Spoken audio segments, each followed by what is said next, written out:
So ayan, kakatapos ko lang magkape. Lalabas ako at may bibilin ako sa tindahan.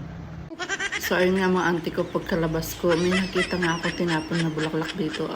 Ang feel ko ay nasa Korea talaga ako. Mararanasan ko na nga yung pag-dumpster diving dito sa amin. Ganun pala ang pakiramdam ng mag-dumpster diving, nakakahiya ba? Dahil nga first time kong mag-dumpster diving dito sa amin, kaya medyo nahihiya nga ako. Inyo naman, lahat ng first time, nahihiya, di ba? Sino relate dyan? Pero honestly speaking, abay, English yun. Huwag na kayong kumontra dahil ang kumontra ay papangit na sobrang pangit. Ang tunay na dahilan kaya ko nga pinulot yung mga bulaklak na yan dahil lang hinayang ako dahil maayos pa naman sila. At biglang pumasok sa isip ko na meron nga pala akong vase dito sa aking bodega. Kaya tuluyan ko na lang kinuha yung mga bulaklak na yan. So as you can see, pinuputol ko yung mga ng bulaklak dahil sobrang haba.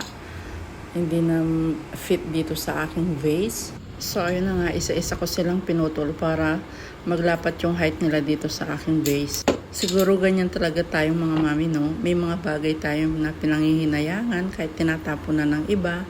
Dahil nanghihinayang tayo, kukunin natin dahil pwede pa naman gamitin ito. At siya nga pala, tinip ko yung kada bulaklak dahil nga may natatanggal. Nakatape na din naman ito pero dinoble ko siya ng tape para mas matibay. At nung matapos nga ako at naayos ko na lahat ng bulaklak, napagdesisyonan ko nang ilagay siya dito sa aking altar.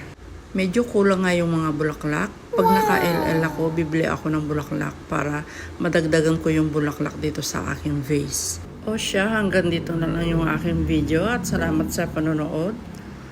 Have a blessed day to everyone. Salamat!